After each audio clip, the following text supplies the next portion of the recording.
पहला सवाल है, वो ऐसी कौन सी चीज है जो सिर्फ आपको वही दे सकता है जिसको आप जानते हो?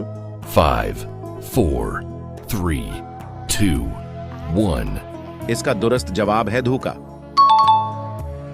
अगला सवाल है, वो ऐसी कौन सी चीज है जो पानी पीते ही मर जाती है? 5, 4, 3, 2, 1. इसका दुरुस्त जवाब है प्यास।